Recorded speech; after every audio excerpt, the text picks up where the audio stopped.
Good morning student, today we will discuss about the unification of Italy. आज मैं unification of Italy के बारे में डिस्कस करेंगे। यूनिफिकेशन ऑफ इटली, जैसा कि मैंने इससे पहले बताया था कि भारत में यूनिफिकेशन ऑफ इटली से पूर्व मैंने जर्मनी के यूनिफिकेशन के बारे में या जर्मनी और इटली किस तरह से राज्य बने, नेशन स्टेट किस तरह से बने, इसके बारे में डिस्कस किया था। आज मैं आपको यूनिफिकेशन ऑफ इटली यानी इटली का एकीकरण के बारे में डिस्कस करेंगे। जैसा कि आपको पता है, मध्य यूरोप में 63 छोटे छोटे स्टेट थे और उन सभी को मिला करके एक बहुत बड़ा उनका यूनिफिकेशन किया गया था, उनका एकीकरण किया गया था और इस तरह से जर्मनी का पूरी तरह से एकीकरण हो गया था। उसमें से इटली और जर्मनी जो थे वो बड़े थे, और लेकिन ये दोनों में से जो है जर्मनी का जो एकीकरण था वो पहले हुआ, लेकिन इटली का एकीकरण उसके बाद हुआ। तो इटली के एकीकरण में, क्योंकि इटली जो था उस वहाँ पर सामाजिक और राजनीतिक रूप से सामाजिक आंदोलन हुए और उस सामाजिक आंदोलन के स्वरूप इटली का एकीकरण हुआ। इसके बारे में इतिहासकारों में मतभेद है कि इटली का एकीकरण कब से शुरू हुआ, कब से समाप्त हुआ। जब इटली का जो एकीकरण है वो जब नेपोलियन के युद्ध के पश्चात, पराजित होने के पश्चात, जब वियना कांग्रेस का जो अधिवेशन हुआ था 1871 में, तभी से इसका यूनिफिकेशन यानी इसको एकीकरण की मांग जो है तेज हो गई थी। वहाँ पर सामाजिक और राजनीतिक शक्तियों ने आंदोलन शुरू किए और अंत में जो है इटली का एकीकरण हो गया। इटली के एकीकरण में सबसे बड़ी जो बाधा थी वो ऑस्ट्रिया की थी। ऑस्ट्रिया जो था वो इटली और जर्मनी दोनों के यूनिफिकेशन में सबसे बड़ी प्रॉब्लम क्रिएट करता था, क्योंकि ऑस्ट्रिया जो था वो इटली को यूनिफिकेशन के पक्ष में नहीं था, क्योंकि उसको पता था वो यूनिफिकेशन के विरुद्ध था और वो हमेशा ये चाहता था कि इनमें जो है ये छोटे छोटे रहें और उससे उसको ऑस्ट्रिया को फ़ायदा होता था, वो उससे लाभ उठाता था। इसलिए वो कभी नहीं चाहता था कि इटली और जर्मनी का एकीकरण हो।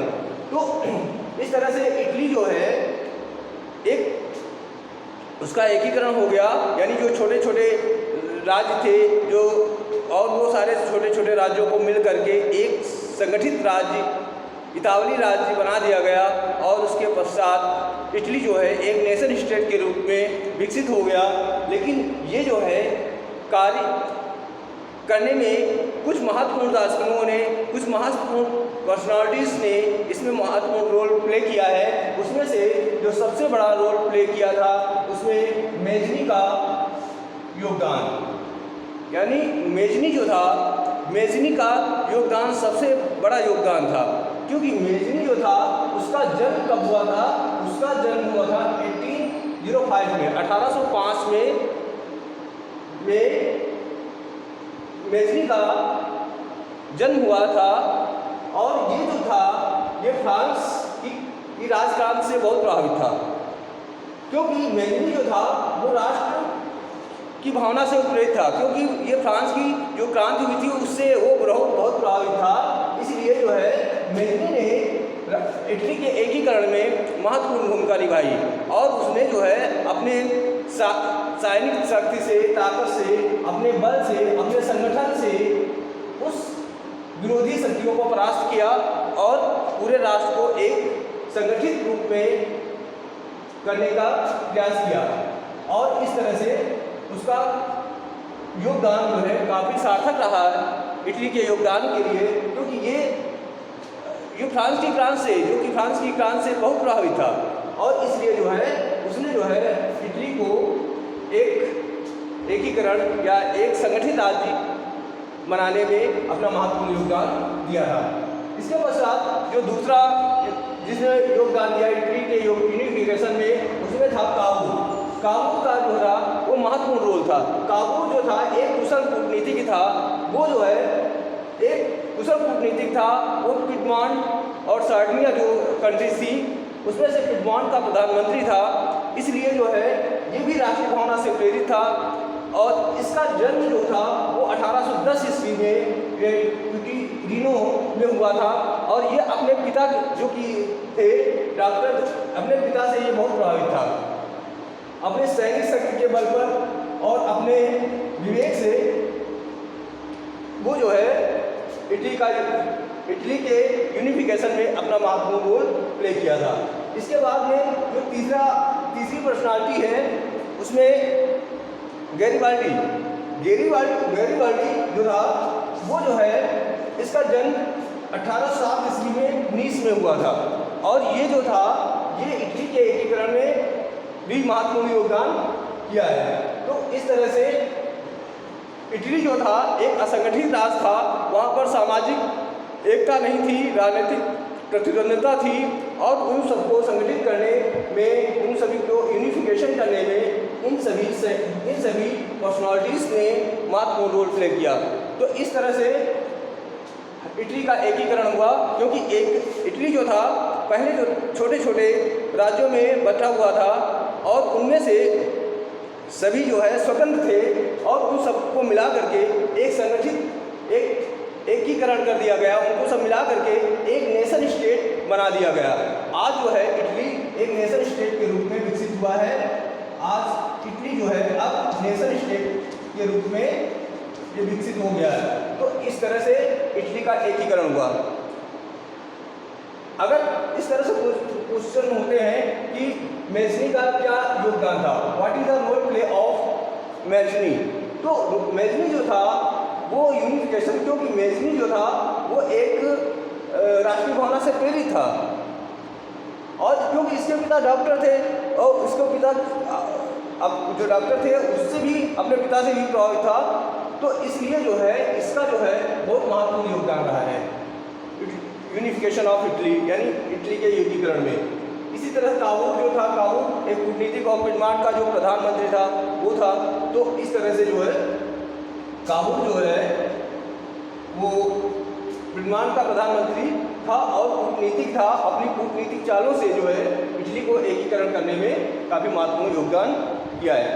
इसी तरह गैरिबाल्डी जो थे ये भी एक भावना से उत्प्रेरित थे और 1807 में इनका नीस में जन्म हुआ और इसके पश्चात इन्होंने यूरोप की जो सामाजिक और राजनीतिक जो आंदोलन चल रहे थे और उन सबको जो है संगठित करके एक जो है संपूर्ण राष्ट्र नेशन स्टेट के रूप में इटली को विकसित किया।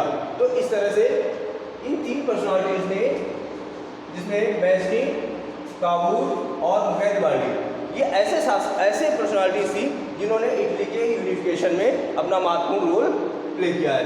अब आज क्वेश्चन नंबर 1 है। क्वेश्चन नंबर ये माइंड में आता है कि इटली जो था वो यूनिफिकेशन से पहले कैसा था। जैसा कि मैंने बताया था इटली और जर्मनी ये छोटे छोटे राज्य थे, इसमें जो है छोटी छोटी कंट्रीज थी और वो सारी कंट्रीज जो थी वो स्वतंत्र थी, उनके ऊपर किसी प्रकार का कोई अंकुश नहीं होता था, वो निरंकुश होते थे और उनकी मनमानी जो है उस पूरी कंट्रीज में चलती थी। तो वो जो थे बहुत सारी कंट्रीज थी और वो किसी का जो है किसी भी तरह से वो आपस में समझौता करने में तैयार नहीं होती थी।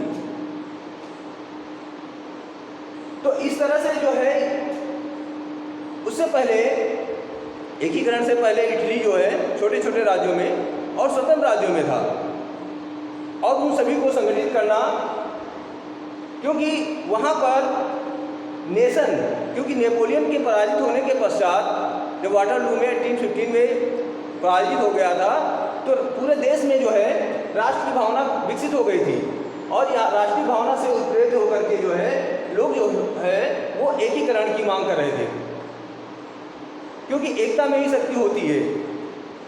तो इसलिए जो है इटली का एकीकरण, जैसे जर्मनी का एकीकरण हुआ, छोटे छोटे राज्यों को थे उनको मिला दिया गया था, उसी तरह से इटली का एकीकरण किया गया।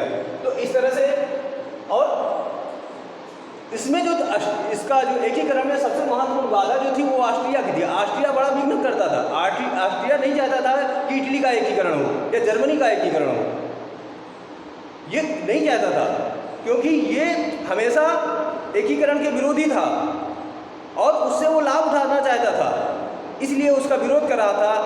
इसलिए वहाँ की जो राजनीतिक पार्टियाँ थी, जो राजनीतिक संगठन थे, उनको जो है वो उन्हें भी प्रोत्साहित करता था। तो ऑस्ट्रिया जो था वो इटली के एकीकरण में सबसे महत्वपूर्ण बाधा पैदा करता था।